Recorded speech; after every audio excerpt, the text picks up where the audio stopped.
Welcome to another episode of Just My Baby Daddy podcast. It's your boy AJ. It's the bougie baby daddy Eli. Oh, you're back to your title. I'm back. I'm back. That's why I got the collar on. I wasn't ready for Today, we have a special guest. We have a fellow podcast host, which is rare that we get other podcasts on here. So I'm very, very happy to have the host of Dear Culture, Mr. Panama Jackson. How you doing? No, I'm good, brother. Thank y'all for having me. I'm looking forward to this convo. I love the name of the podcast, so it's fun. I like that. Yeah, I appreciate it. Across this name, he didn't like my other name. I think we get better guests now that we didn't use my other name. It was what was it, Eli? Something like It was trash. That's what it was. Oh, it was just a trash name. It was literally disgustingly trash, and he was trying to get us canceled before we got started. I think it was good deadbeats or something like that. Oh yeah, it was something about some deadbeats. Yeah, but nah, we changed that up real fast. Yeah, you probably went the right direction on this one. Yeah, this is the best choice. So since we know you watch the podcast, we're gonna get you started the same way we get everybody else started. What does it mean for you to be a father? You know, it's funny because I've listened to other episodes of your show, and I've listened to that be the first question, and I've been thinking about that myself. It's funny, cheated. I don't have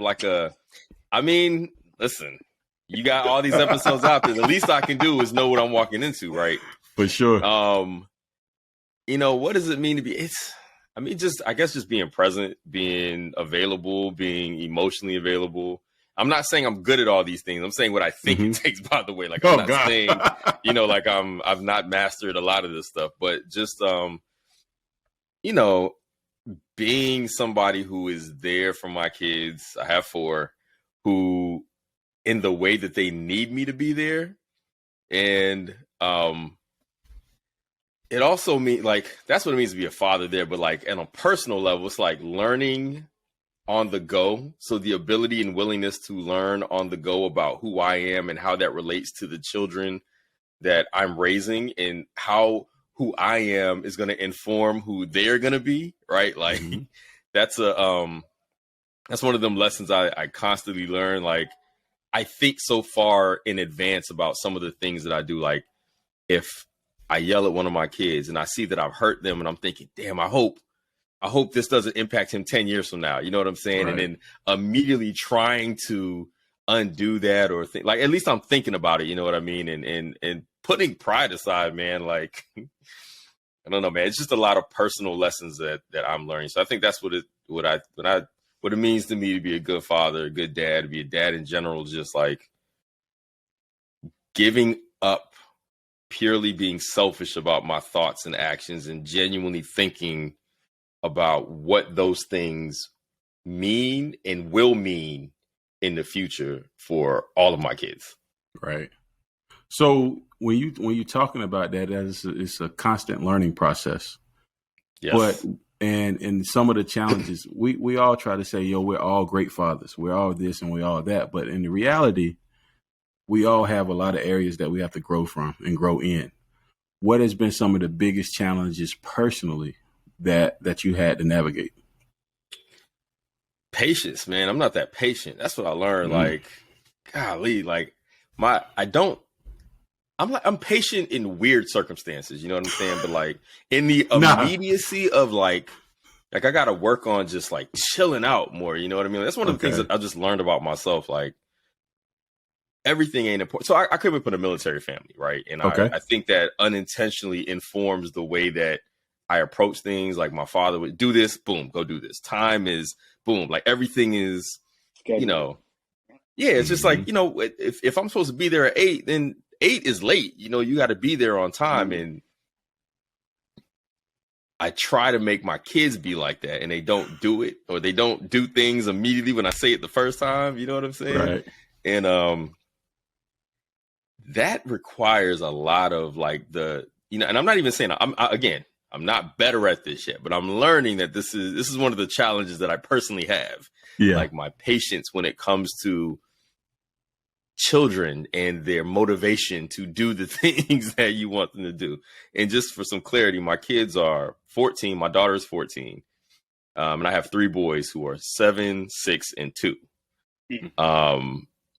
So, it's just like, I mean, I was a kid once, so I'm imagining I was this way too, but the defiance and the rebelliousness, like the immediate, like, nah, I ain't doing it. You said do it, huh? Like, boy, you heard me do what I said. Like, that's a challenge that I have. That and just, I mean, that's probably my biggest challenge, my patience, man. I'm working on it. I'm working on it because, woof. So off of that, like the way you said your kids will be like, and you'll be like, huh? Do you think that comes from a certain type of discipline that you were raised with that your kids aren't? And what do you instill that type of discipline in your kids? I mean, probably partially. Like, so I don't spank. I don't hit my kids. I don't do any of that type of stuff. Yeah. And I was raised that way. But I also don't think that being raised that way made me who I am today. Like, I actually think there was a better way to do it. Like, I genuinely don't think that, like, spanking and beating was necessary to get my point across. Right. I think kids are just kids, man. Like, I don't know that I even think it's like a lack of discipline. Like, we discipline our kids, you know what I mean? Like, there are consequences and there's punishment for things. I think kids just naturally push back. And my kids probably live a little bit of a better life than I did at this point, right? The life that my wife and I have been able to build for our kids is different than the life that my parents worked for. You know what I'm saying? And my parents gave us everything. They gave us everything they could, everything they had. But when you get everything you want when you want it, it probably builds a little bit of I don't even know what the term is, but you're not as pressed. You're not as pressed to move when somebody say move. You know what I'm saying? Right. So right. I mean, I guess I don't know if discipline is the right thing. It's just comfort. Like, just I know my parents love me. I fear the raised voice. Like, your kids know when there's a tension, like when you hot about something, they know that. But if you're not mad about it, there's no pressing matter that needs to be addressed immediately. Now, when I raise my voice and they know to move, but I try, I prefer not to do that, even though I probably do that more than I'd like to. Got you. So what has been the one thing that your kids have taught you? I understand that our kids are starting to kind of grow in a way that we didn't grow up, meaning our duty is to kind of provide a better environment than we grew up, to kind of advance the next generation. But along with that comes challenges of, like you said, expectations from their side that we didn't have. Like, if I wanted a pair of shoes or a certain pair of shoes, sometimes I couldn't get them because, one, we probably couldn't afford it. But now our kids have the privilege. We call it privilege syndrome, because we're able to provide these things. But along with that, we have to learn so much about how to navigate a different generation based off of our generation being the first generation that actually have to be able to do. And so how do you balance the being able to give freely versus you have to kind of earn certain aspects of what you're doing and what you're getting, and appreciate it, and understanding that it's not just because we can get it because it's readily available, but it takes work to be able to provide this type of lifestyle for you. Yeah, that's hard. That's a hard question because, I mean, for one, my youngest kids, I mean, again, they're 6, 7, and 2. Like, that concept, or 7, 6, that concept is going to completely go out the window for them. Yeah. My daughter's older. She's 14, right? So right. She has a bit more of an understanding of that, but there's also this, like, you want to give your kids the things that you see that they, like, you want to give them what they need. Now, they don't, like, I'm a sneakerhead, right? So I got hundreds of pairs of shoes. She don't need all them shoes, right? She doesn't need all of that. But if she wants it and I got it, I'm not compelled to be like, no, you got to earn this. It's like, it's just shoes. You know what I'm saying? So there is this innate tension, I think, that is in there. Like, what's the line? I don't know what the line is to show you what you got to earn, because I'm sure and I didn't grow up poor by any stretch. You know what I mean? We had some rough years, but I didn't grow up poor. But, I wasn't getting I don't remember having like 20 pairs of shoes or anything when I was growing. I don't remember that kind of life or anything like that, but I also didn't need it. And my guess is if my parents had it, maybe they would have been able to do that, but it just wasn't, Right. it just wasn't our reality, so it's really hard to me to try to kind of figure out how to adjust to go with the reality that I've built, that I worked really hard to build up so that my kids live a certain level of comfort. And then trying to figure out how to create that sense of, well, you still got to work for this type of thing, right? Like this is not easy come, easy go. So, I mean, one thing we do, you as your kids get bigger, you give them chores, you give them responsibilities and stuff like that. You give them that type of stuff. And I guess that's probably right now the closest that they get. But I got to be honest, man, like I really enjoy my kids' ability to just not have to worry about this stuff. Yeah. You know what I mean? Like, I don't know, man. Like, there have been times in my life where, like, I had to worry about bills getting paid and I remember worrying about that stuff from my mom in some senses, right? Right. That sucks to be a kid to have to think about that. So I kind of rather enjoy that my kids have no sense whatsoever of that. Now, well, as they get bigger and they have to learn how to appreciate what they get. I mean, most little kids are ungrateful as hell anyway, but as they get bigger, for sure, like we'll work on the gratefulness and helping them understand that, this isn't all, this is mine. Like Shaq liked to say about his kids, this is my money. I'm rich. I don't know what y'all doing, but I'm rich. Like, that kind of, and I'm not rich, but the kind of, we'll work on that as they get bigger. If my daughter, we'll have those conversations about that type of stuff. But the little ones, like, I'm kind of glad they don't have any of those insecurities, the stuff that they don't even know exists at this point. And that's the part of the reason why I was asking you that question was because I was hoping you had the answer to that question. And the reason why I was hoping that is because when I look at my household, I love sneakers too. And then I got it to the point where my son, I mean, he's 8, and he might have 20, 25 pair of shoes, period.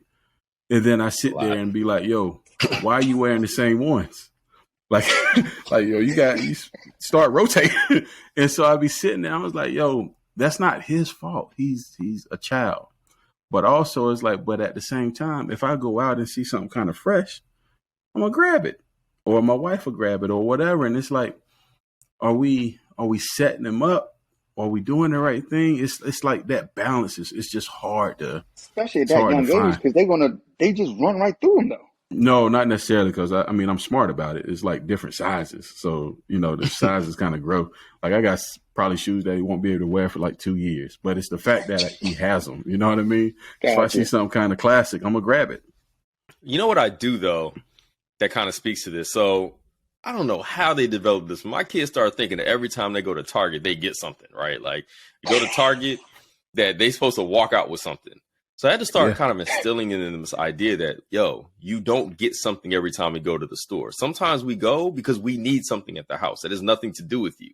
So you're going to walk through this store and look at something because you don't even really need anything. You just want it because it's present, because it's there. You see it. So I've gotten to the point where I just show them, like, you're not always going to walk out the store. You might be disappointed in this, but you're not going to walk out the store with this. All right. Well, help me with this one then. Help me with this one. I ain't mean to cut you off since you're flowing right now. Listen, let's see what I got. All right. Let's see if I got. So my son to try that. We like, nah, we're not buying that. This is his response. I got my own money. I'll buy it. Can I go get it? Yeah, but I hold his money. I hold his money. So and then he'll say, well, I know how much I got. And then you took something from me, so you owe me. So, my son is like a ATM or a teller. He's like a collector. And so, but that's his comeback. He was like, well, if you don't want to buy it, I can buy it with my own money. All right. So how you respond to that? So that is good. Mm-hmm. But because it teaches you something too.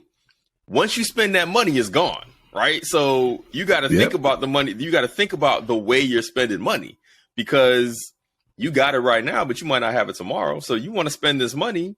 So my kid says this, like my 7-year-old, he's about to turn 8, by the way. So he says this type of stuff, right? Yeah.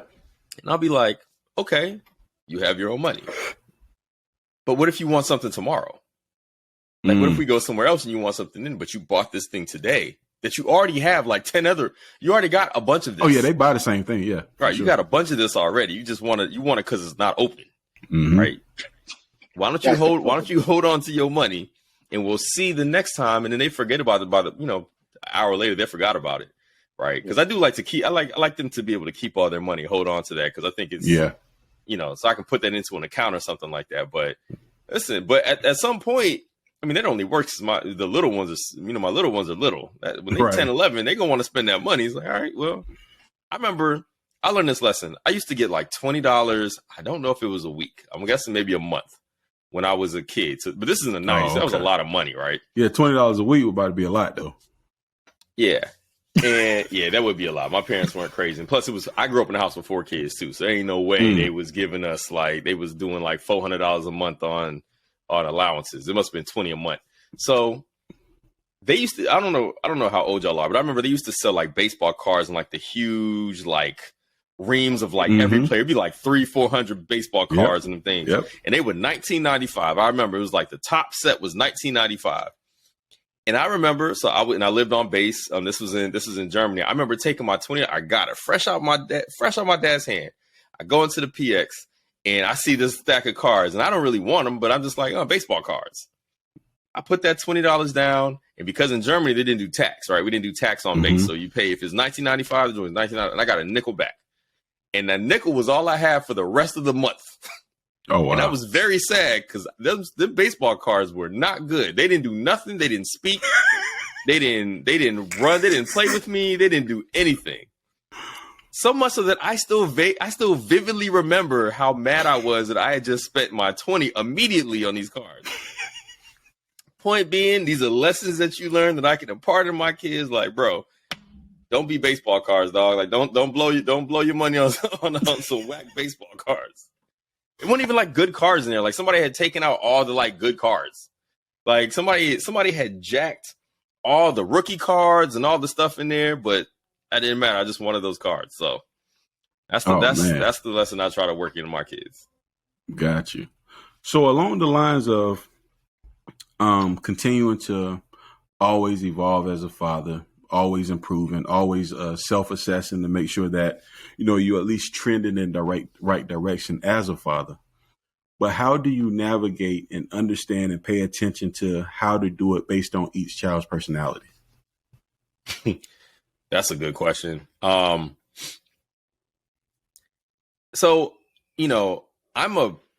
I consider myself to be a very active father, right? Like I'm here every day, like I'm taking kids to school, shuttling kids all over practices or whatever. I work from home. So like I'm with the 2-year-old a lot. So I have a really good read on, I think, everybody's personality and like who they are and how they operate.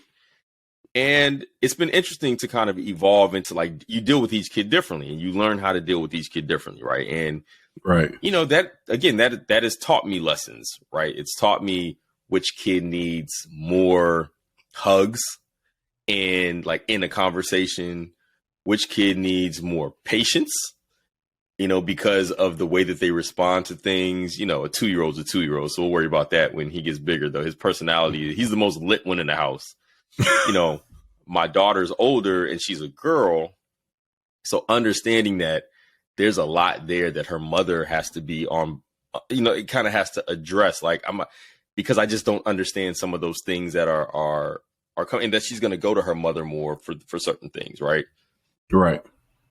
So just paying attention to my kids and like genuinely trying and willing to understand them. Like I'm not trying to like, I don't want to say this as a blanket statement for like older generations, but I don't know how intentional like my parents were with understanding like the details of our personalities. Like, your kids, you know what I'm saying? Like, your kids are into these things and into this stuff, whatever.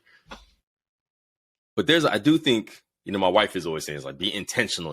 Like, I do think that intentionality with your kids nowadays, especially from men, from what I've seen anyway, is a lot more present. Like, I spend a lot more time thinking and being thoughtful about my kids' interests, right? Like, you don't like this. All right, well, I'm not going to force you into that. Like, I'm not going to make you the kid that I think you're supposed to be. You know, like I had this dream. So my name is Panama Jackson. My real last name is Wright. All right. So my real last name is Wright. Panama Jackson, made up name. And yeah, I made it up because I used to work on Capitol Hill and I needed a pen name. And I'm born in Panama, Jackson, just a black last name. So I put them together. Panama Jackson, right? But I always had this dream of like my boys on the cover of like Sports Illustrated with the title like the Wright brothers. You know what I'm saying? Like basketball, one holding the basketball, one holding the, like, you know, just I had this, but one of my boys does not like basketball at all. Like he just don't care. One wants to be LeBron, the other one couldn't care less about basketball. And I can't make him. You know what I'm saying? I'm not going to force him. And I think he's the most natural athlete in the house. Like the boy's insanely, like he picks up everything like this, but he's just not a basketball person. So, you know, like I don't know that my dad would have thought about that. Be like, boy, go play football, go play basketball, go do that. That's what you do, you know, and the fact that we're not doing that now, you know, like, it's just like, all right, well, he don't really want to do this, so we're not going to do that. We'll be intentional about finding what he does like and like zeroing in on that stuff. And I feel like that's probably more of a recent thing amongst parents, maybe. Like, I guess I don't know definitively, but it feels like that because every dad that I know, especially, is we just know our kids way more than I feel like my parents knew me. You know what I'm saying? Like, they know your ins and outs of your kids, what they really like, how they do on these things, you know, and how they did on tests. You know, my dad just cared about my grades. You know, like, boy, you get an A, you can do what you want. You get straight A's, go do what you want. You can go stay out as long as you want to. Like, how I got to those A's wasn't as important. And I think now I'm probably more concerned about that, even though I still got work to do in that regard, more concerned about that and pay more attention. Do you think that's actually kind of do you think that's grown with the buzz phrase of emotionally intelligent recently? Because it's kind of like you tapping into, okay. Because I've always wondered that, because that you hit on something, because that is not something that we necessarily grew up with, the actually being involved to that level. But it's also, like you said, it's something that we're still learning on the fly as well, because we really didn't actually experience that. I experienced that more from the female side with, you know, my mother or whatever like that. But the father showing that, I don't remember ever having that either. But that's also probably why I mess it up a lot of times too, because it's still a mixture of the new wave of being active, being involved, being present in all facets of childbearing or child rearing, as far as from education, sports, what you're thinking, how you're feeling, what you want to do versus what I'm telling you to do. And then balancing that with, no, you do exactly what I said, do this, and this, because I know what's best for you. So that delicate, you know, balance is a challenge every single day for me personally. Who is it that you think you learned your parenting skills from? You say you got a lot of that from your father? Yeah, I mean, 100%. I mean, and, you know, and let me be very clear about, you know, even the stuff that I say, like, being a parent has made me really assess my own parents, right? Like, in the way that I'm raising my kids. And I think I had wonderful parents. They were like all, you know, I was raised with my father and my stepmother, who I also would call my mom, but my real mother lived in, you know, I grew up in the house with my father and my stepmother, but I spent, you know, summers and everything with my mother. And, you know, they all played a significant role in helping make me who I am. But, you know, my father was there, you know what I mean? And he, you know, he wasn't a big talker, but his presence, like, my dad is a doer. You know, he might not sit down and have the most lengthy conversation with you, but if you need something, he's 100% the person to go to. You can't even say, if you say the words, my dad is up before he even knows what you said he needed. He's on the way out the door. Like, I got it. I'm on the way. Like, and I'm definitely like that. Like, my, you know, I guess my love language is the acts of service kind of thing. Like, I take care of stuff, right? You know, it's definitely how I probably genetically have patterned the way that I raise my kids and even operate within my household with my wife and function. Like, I try to take care of everything. That's just who I am. But I also, getting back to that emotional intelligence thing, like I think we have as a society shifted a lot more in favor of having a real work-life balance, right? Like people don't just want a job no more. You want a life to go with it. And I think when you kind of move towards I want my life to be whatever too, your household becomes more essential, right? And you start focusing on your kids and all the different aspects and the moving pieces. Where I think, back in the days, and I grew up in the 80s and 90s, so to speak. The function, my parents worked. My mom worked. My dad worked. They worked long hours. We were latchkey kids, spent a lot of time at home by ourselves. I'll come home, put my stuff up, and then I'll be outside until it was dark outside. I grew up in that stereotypical 80s, 90s way of living life, right? Where, as long as I did my homework and my work and everything, then everything was fine. And I think part of that was now I feel like I have more time to be intentional about that type of stuff, right? Like I have the freedom. I work from home. You know what I'm saying? So I can be here when my kids come home, and whether or not I'm helping them do stuff or we're doing stuff, I'm still here. They see me all the time, and my presence is very, like, I'm just present. So I think that probably plays also into the differences. Like my father helped set the tone for who I am as a father. The other parts of how I interact. So he gave me my North Star. Now, how I actually father, like the other parts of it are probably learned. My own desire to be, learning on the go, like being interested and caring, just seeing, like caring more about the back and forth of it, like the give and take of it, like if I hurt my kids' feelings and caring about that, as opposed to being like, whatever, like it's like, I'm telling you to do this for your own good, just go do it. Like actually wanting my kids' input and stuff like that, I think is more of a recent phenomenon. I'm definitely one of them people. Like I want my kids to tell me stuff all the time, like speak, talk back to me, give me some feedback here. So I will say my something. dad definitely. You are the first person to have a dynamic that we haven't had on the show, where we've had a lot of people that's raised in two-parent households, but usually it's the biological mom and dad, or it's like the stepdad and the biological mom. You said you weren't raised with your biological mom. How was that? How was that Yes. situation? Did that play a role in you as a child? Like, did you ever feel any type of way, like, why is my mom here? Because normally when a dad's not there, it's almost like the norm, right? Especially you're talking about you grew up in the 80s and 90s. Well, a lot of my friends, we don't have dads. I mean, dad just wasn't around, but everybody has their mom. Yours is opposite. So how was that? I never felt like I was missing my mom. Now, part of that is True. Probably because I'm a boy, right? My dad was very active in me being like I'm raising this boy, whatever. And my stepmom was present, and I was just as, she became, I refer to her as my mom, I call both of my mothers mom. But my father was also he was like, yo, that's your mother. Like my father is very big on being respectful about the fact that your mother is, who your mama is. Like both of these women are your mom, but you make sure you don't ever forget that your biological mother is your mother. Like I felt like he was very intentional about that part.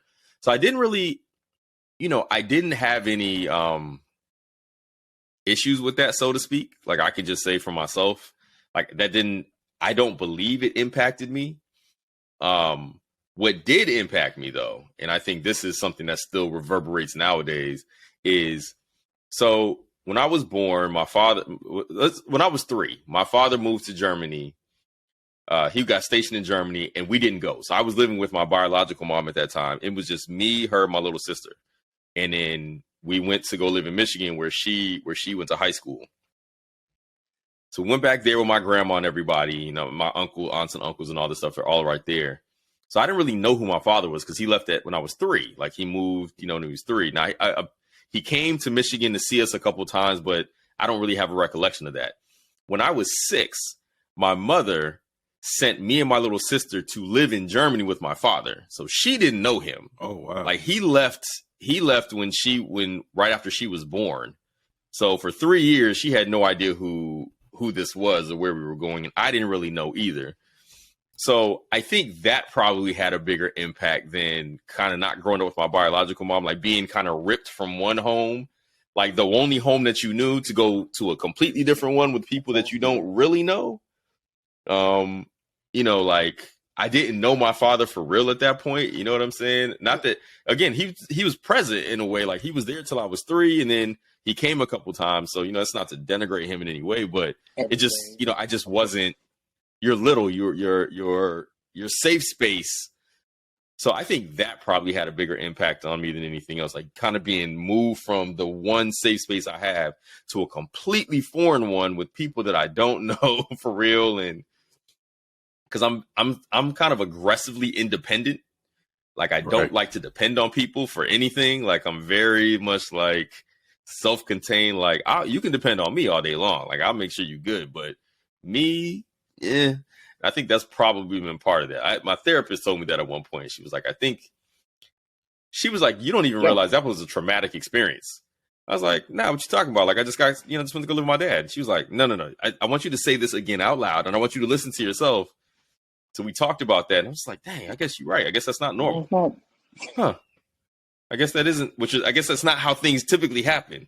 So, but in terms of like being raised with my father and my stepmom and my real mom being, in a different place, like, because we still had a good relationship. I went to go spend summers there, and my family, it was just, I don't know, maybe I'm just very well adjusted and I adjusted well to that, or, maybe in a different version of me, there's a much more difficult conversation about that, but it didn't seem to present anything. It didn't seem to present any issues that I can point to. And you said it was 4 of you all, 4 kids in the house? Gotcha. Yeah. So my father, and so my stepmother had 2 daughters. So when they got married, it was the 4 of us in the house. Again, we're just all brother and sister. As far as we're all concerned, we're blood. Like we don't do that step thing or anything like that. But yeah, so it was me and my little sister, and then I have 2 sisters from my stepmother, and yep. Gotcha. So let's go back to you as a father for a second. Now, again, we're all trying to teach. We're all trying to instill certain things into our kids that we feel are important. But what are some things that you are really strong on putting into your kids that either they know, that they take as they get older, or what is it specifically that may be unique that you're trying to teach your kids that, most people don't? That is a really good question. I do not know what, like when I think about the things that I try to instill in my kids, right? Just about who they are. I'm very, very big on confidence, right? Like I want you to feel comfortable speaking up. So maybe that's one thing. Cause I don't believe in that whole kids are to be seen and not heard thing. Like, nah, my kids are very loud, but I also want them to be strong-minded and like speak up. Like I want that. Like I want your opinion to be heard, because I think, right. Like I believe, like, you gotta, as a parent, like your job is to advocate for your children, right? But you got to make sure you're advocating for the right thing, the ability to do that. And I want my kids to have a say in what they feel that they need. That kind of feels unique sometimes, because I definitely know people who are less invested in what their kids' opinions at certain ages. My wife used to joke with me so my daughter is from a previous relationship, and she's like, you like really, like you give your daughter an opinion. Like she's always feels like she has a space to speak when in all conversations. And sometimes that could be an issue. Sometimes that could be an issue. But I kind of like that too, because I like the feeling like just because I'm young doesn't mean my opinion doesn't matter. Now you got to work on what that opinion is and how you get there and all that other stuff. Mm-hmm. But, you know, trying to raise my kids to have the comfort to speak for themselves and speak, you know, I think that might be unique. So is there a limit? Something that I believe in. Is there a limit to how much opinion you need to hear? Well, yeah, and it's situational, right? And that's probably the difficult part, right? Like, right. You know, I have to tell my kids exactly all the time, right. like, you know, this happened even earlier today. You know, I asked one kid something, the other kid wanted to chime in. I'm like, bro, I ain't even talking to you right now. This ain't got nothing to do with you. I'm talking to him. I need his response, not yours. So why don't you, when I'm talking to you, then you feel free to speak on that. So, of course, but I think that's just a part of kids learning, right? Like the understanding when it's your time to speak. But the other thing is I make sure, like, it's so funny. Like, you make sure, like, all right, now is your time to speak. Now you can say anything you want to say. What do you want to add to this conversation? Right.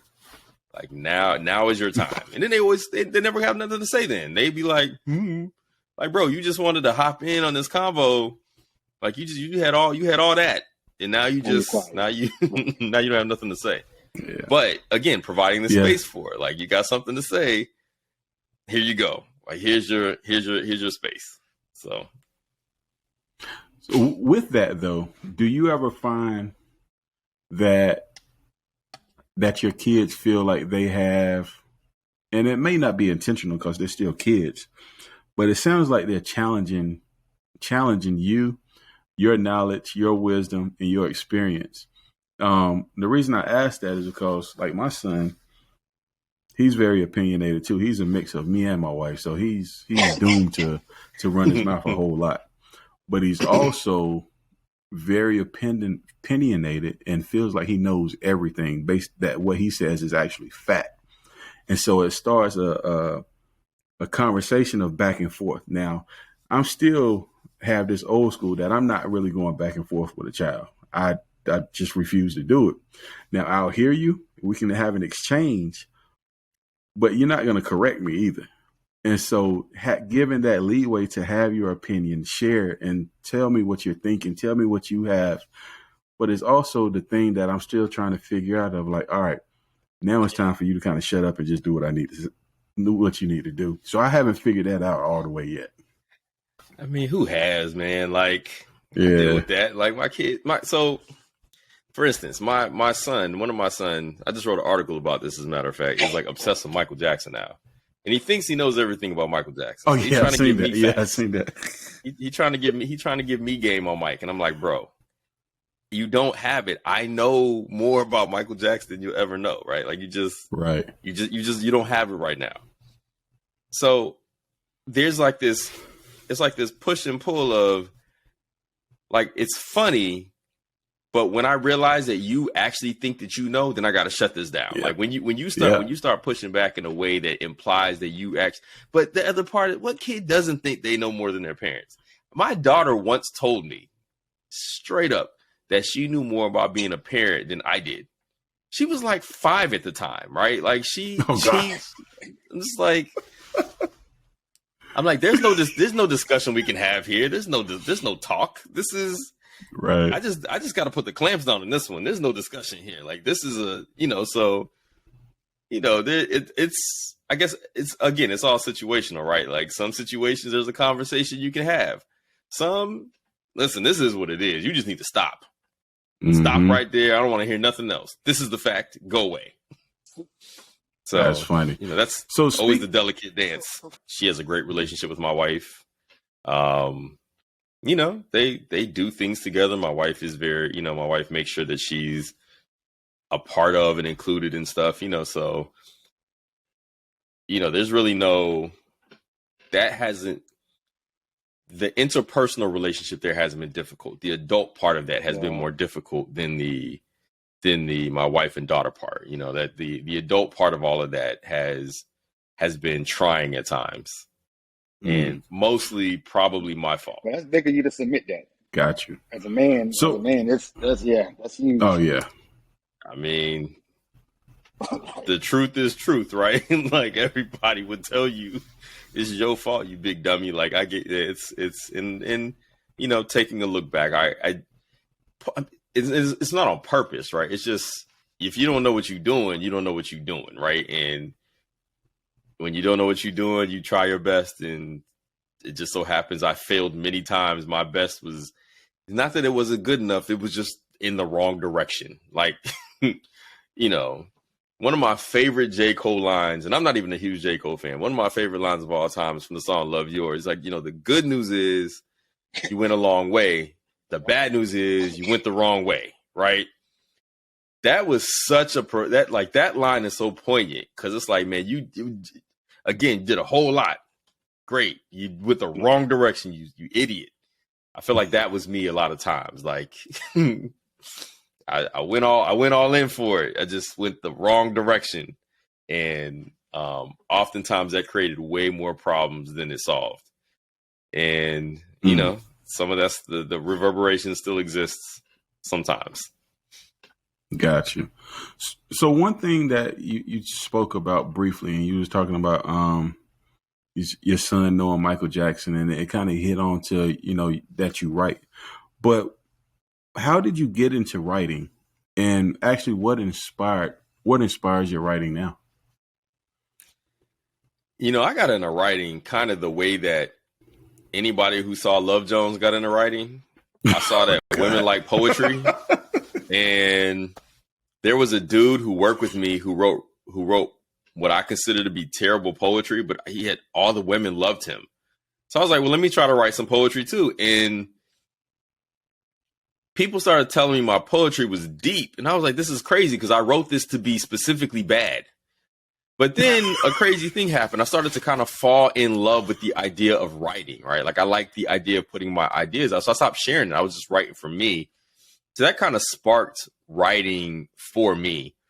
I didn't start blogging in the way that I am, like as a professional writer now, until like my 25th birthday. And I just, one of the actual co-founders of Very Smart Brothers, my friend Liz Burr, like talked me into starting a blog of my own. Like she helped set it up, and then that kind of was off to the races, and I haven't really looked back. And none of that was intentional. Like I learned a lot about writing on the go. So I guess the talent part was always there, but understanding how to use it and how to actively like write for a purpose was something I've developed over time.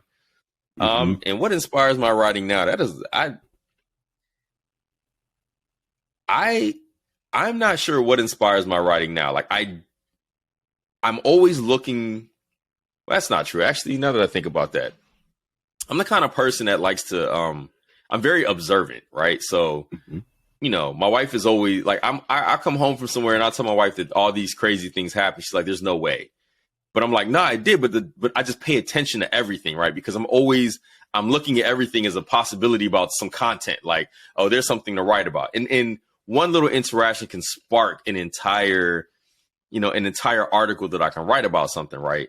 So, I think what inspires me is that like people are hilarious, right?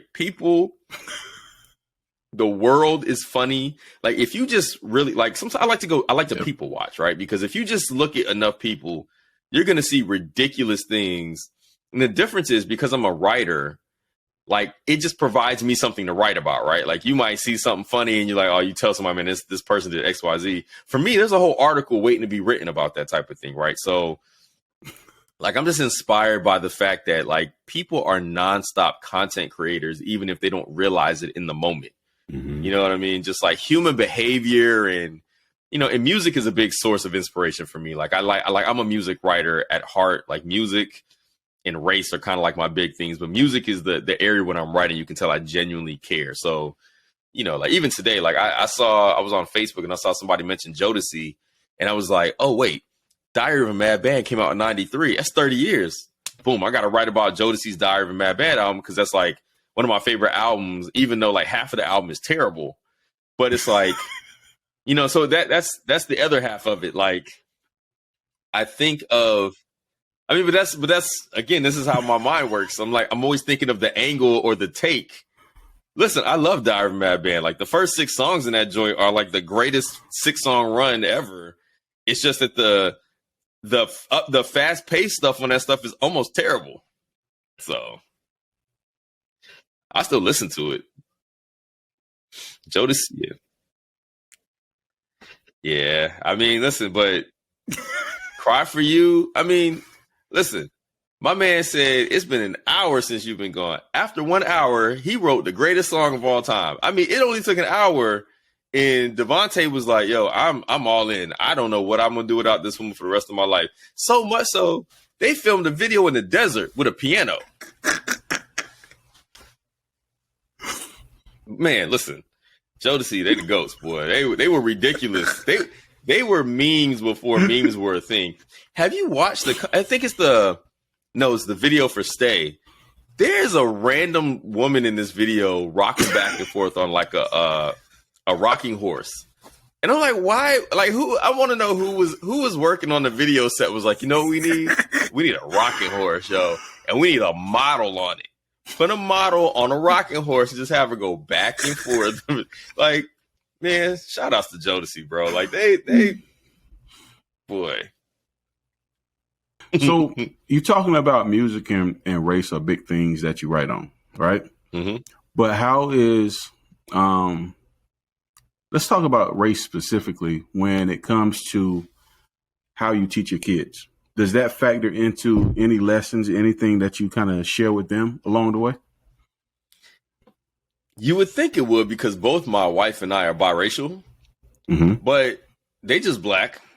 So they don't even get a choice in that identity, right? Like, it's, they just Black kids, which is funny because I have like 2 of my kids are exceedingly light skinned, right? Like very, very like fair skin, wavy hair. They're going to be the kind of kids people going to ask them when they get bigger, like, what are you? Like, it's going to be that kind of thing. But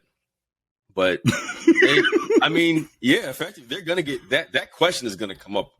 I mean, they should be taking Spanish, as a matter of fact, just so they can mess people up. But they basically are going to be the kind of kids that people going to be like, are you Puerto Rican? Are you Panamanian? I mean, I'm from Panama originally, right? So, but it's interesting because my wife is from Ghana, so she's biracial, but she's Ghanaian, she's African, right? But her father's from Italy. My mother, who passed away last year, she's from France. She's white, but she's from France. So it's like even the identity, racial dynamics are all confused and conflicted here. So we just all Black. And, my wife went to Howard. I went to Morehouse. Like, we're very steeped in like this is a very Black house. You come in this house, it's like, but I got going up my stairs, it's like pictures of Jay-Z, Jordan, and Lauryn Hill. You know what I'm saying? And I got, African art on the wall. Like, it's a Black household. And my kids know that. Like, they don't have any question about being Black. Now, as they get older, they're going to ask what that means. And then they might be like, my mother, they call Nana, like, they're going to start asking about Nana at some point. Like, Nana look different than us, or Nana's not Black. That when that comes up, we'll have that conversation, but it hasn't really come up yet. Like racial dynamics, and it's just very clear. Everybody's just Black. It just, gotcha. It's just, we just run the rainbow of the gamut of Black, right? It's just, that's what it is. So, like I said, the one that's my son that's in love with Michael Jackson now, like, he's very fair skinned, and his older brother, who's just a year older than him. This is how you know how genes get flicked when you got 2 mixed kids having kids or whatever.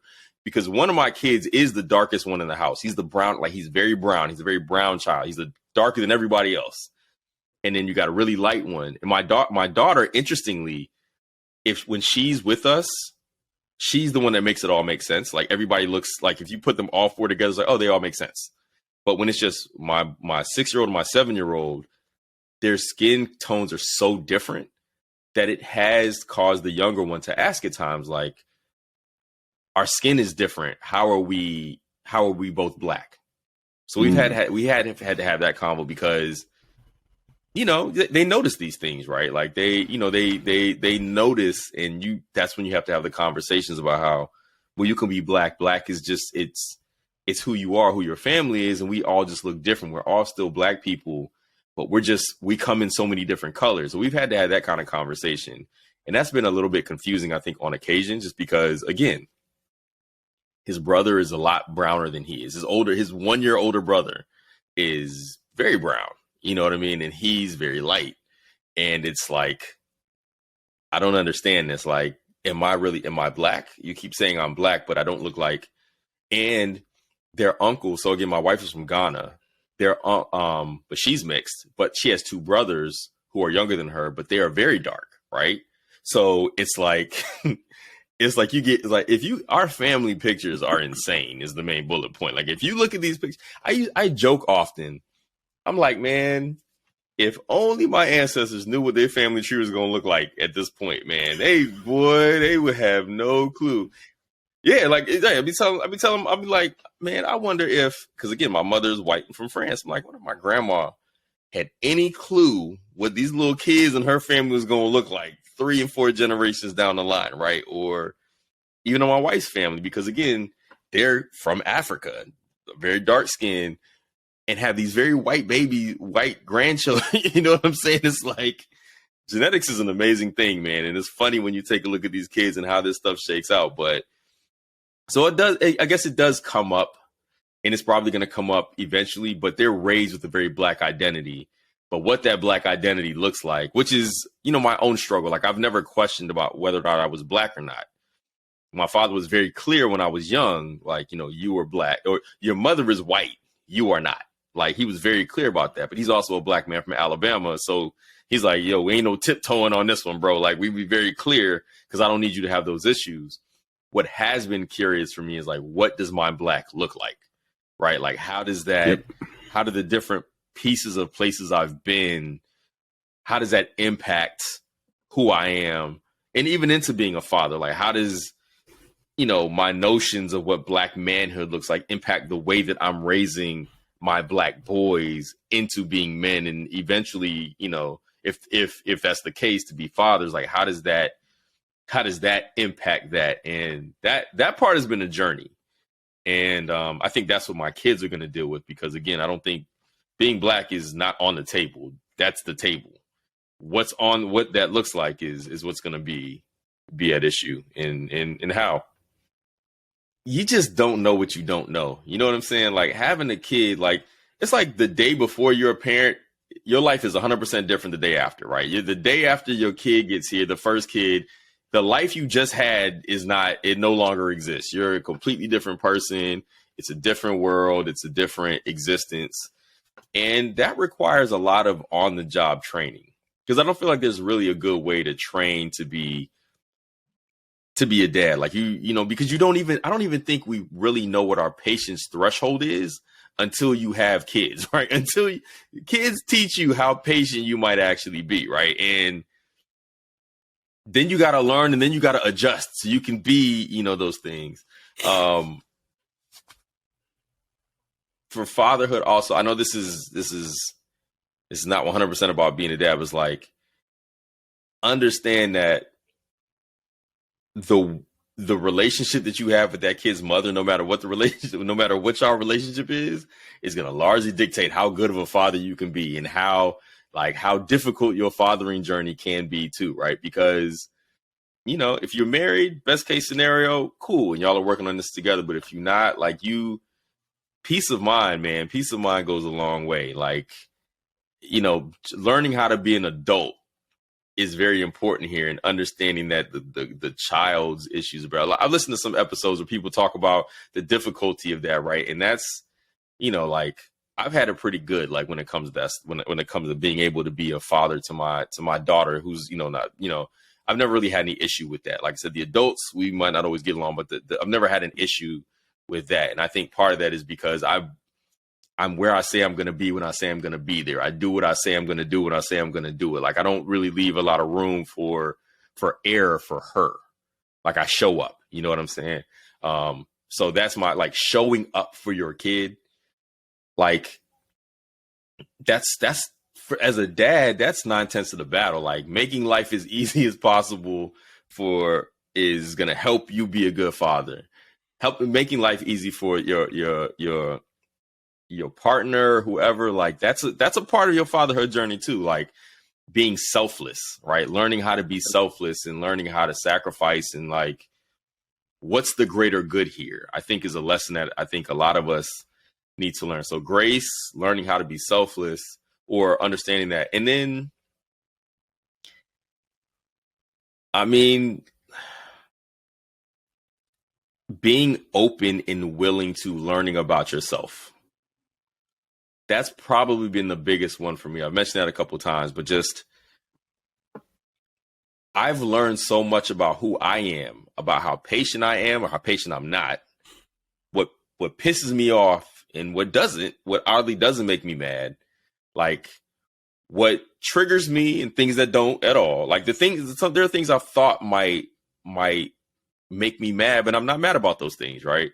And there are things that shouldn't matter at all that I get completely pissed about, right? And I'm just like, why are you mad about this, bro? And then here's an important one. Learn how to apologize to your kids. The ability, like not having so much pride that I can't realize when I've gone too far or I'm yelling at you for no reason. Like I'm mad about something else and I'm taking it out on you. And then being man enough to be like, yo, I'm sorry. I love you. I should not have done that. That was not cool of me. I care, like, and giving your kid a hug, like just understanding, like setting things right in real time, like making sure that you're good in real time and not trying to apologize for something that you did 10 years ago, 25 years from now. You know what I mean? Like making sure that in real time that you're doing the best that you can to make sure that everybody is in a good space. Like that's something that I've learned that I think is a good lesson, just because, man, like it's hard. Like apologizing is hard, but apologizing to a kid who has done nothing to you except be born, and it's just being a kid. It's like you realizing that you like learning that I can be somebody who takes things out on other people who don't deserve it. That was rough. That's been rough for me. But trying to fix it and learn how to apologize, I think has been a lesson in humility and all of that I think has been benefiting me in life in general, but especially with my kids, because my kids do love me. They do like me being around. I mean, they prefer mom, but I got 3 little boys who are mama's boys 100%. So that's fine. But yeah, that's a lesson that's a big one. I think that's a big piece of advice I give, like, because it's saved me a lot, or it's helped inform my own journey a lot. Got you. So get you out of hell on this one. And I know you had time to think about it. Let's see if you got an answer for it. What do you want your legacy as a father to be?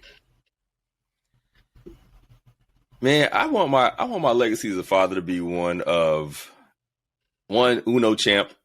I beat my kids' ass at Uno every time. So I want to make sure that, they talk about me 50 years from now when I'm long gone. And, my kids is like, yo, you don't even know. Dad was whooping ass on Uno, bro. Like he was. That's what I want my legacy to be. That's probably number one, but it's up there. But I guess if I had to think about my legacy, I just kind of wanted to be one where my kids, like, they look back and they realize I got something from that man that made me a good person, that made me a man that I am today in some way, shape, or form, that they want to take forward and pass down. Like, like we're all trying to raise good kids and kids who don't go to prison and all that kind of stuff, so I want, I guess I just want my legacy to be one of my kids. And the good thing about me is that, and even you all have this platform, like, my kids are going to have so much access to who I was as a young person because of all the pieces I've written, all the talks that I've given, all of the music. I used to be a music producer, so all the music I put out there and all all of that stuff, they get a good sense of who I was and the way that I thought and stuff like that. So, like, I really hope that they like who they see, that they look back and like who they see, and see a man who just cared about his family and wanted the best for them and Had a lot of fun in the process, but definitely Uno. Like I want my Uno champ. I want to remix something for you for a second, because you mentioned about all the pieces that you've written, the access that your kids have. At this very moment, if it's something, what is something that you would want to say to your kids, or that your kids should know about you that they don't know?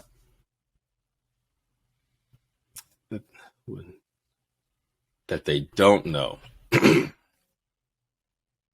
They might have a misconception, or they may not understand something that you say or try to teach. But what is something that you would want to them to have a little bit of clarity on, if they were able to grasp the concept? I think I would want my kids to understand that, but I would tell them that because I don't think they know that while we live a really good life, there were definitely some points where, like, where we come from ain't where we are, and we don't talk enough about that. But, there's this running thing in my family. I remember, and this is something I learned about my father recently, so I guess it's kind of in the same line. We used to get like fruit in the stocking every Christmas, like fruit from the kitchen. My parents would put fruit in our stockings every Christmas. I'm like, why y'all doing this? Like, this is the fruit you just took out of there. Why is this in our Christmas stocking? And I was told this is because this is what my father got for Christmas. It's kind of a reminder of where we came from. Like, we're getting all these toys. This is all my dad used to get, right? Like, they used to get fruit. And I asked him about this, and he was like, that's not entirely true, but some years that was the case, right? Where all we would get, maybe there was a year I got a bike, or maybe there was a year, like a good year I got a bike, or my dad came from very, very, very, very humble, like, beginnings. And we, my humble beginnings are much different than his. Like, I didn't grow up in dirt roads in Alabama and stuff like that, but, we had some really rough times. So it's like, understand that we've come a really long way. We've come a really long way as a family from a lot of the surroundings and a lot of the situations in places that we come from. Our families are not families of means. And we're in positions that allow you to be the kind of kids who can go to private school or not worry about where food is going to come from. And that's not always been our reality. That's not always been our life. And we're not that far removed from that life, as a matter of fact. We're not far from that at all. So that's the kind of thing that I'm going to want my kids to learn. I'm going to have to talk to them about that, because that's probably going to help. And this is kind of a full circle moment that's going to help put that appreciation and gratefulness in perspective. It's like, bro, I went winters without heat, and like, where I literally lived in one room because that's the only way to get any warmth. I had to try to create warmth in one space and stay there. You know what I mean? Like, literally be in one space for as long as possible because it didn't exist. And that's as an adult. You know what I mean? That's not as just a kid from somewhere. That's me just doing that stuff, and I've been in places that nobody should have to be in, and seen things nobody should have to seen. And unfortunately, that doesn't make me unique. But my kids would have no reason to know that. They have no reason to know or understand any of that, right? Like, it ain't their life. So that's something that I want them to understand, that I'm going to have to impart in them as they get older, and, just to help them understand where they come from. Gotcha. Now, that's super dope. I mean, I'm glad I asked that question, because that's very important. I'm glad you were able to get that out. Well, tell everybody what you got going on and where they can find you. Yeah, man. Panama Jackson. You can find me every day at thegrio.com. That's THEGRIO.com. I have a podcast called Dear Culture, which check that out, man. We have a lot of great content, a lot of great conversations with people. I have a series that I did during February, Black History Month, called True-ish Black Stories, where we did some mockumentaries about important moments in Black history that never really happened. So I have a lot of fun with my podcast, but, I'm always writing about Black culture, writing about just life and being a parent and family, and, I get to be black for a living, and that's a pretty dope thing to do. And, so check me out. I'm on social media everywhere at Panama Jackson. But yeah, check me out at thegrio.com and check out my podcast, Dear Culture, anywhere you get your podcasts. Dope. Well, we appreciate you being on here, man. I'm glad we had this conversation. It was a really good one, and your story is cool. In the sense that the journey that from you as a child to now, I can see that, you have a lot of wisdom to impart into your kids. So we really appreciate your time. Appreciate it. Thank you all for having me. This was a good time. And, I enjoy the podcast. Like I said, I listen to episodes and everything, and I'll continue to do so whether I'm on it or not. So, y'all keep doing what y'all doing. And, I appreciate it.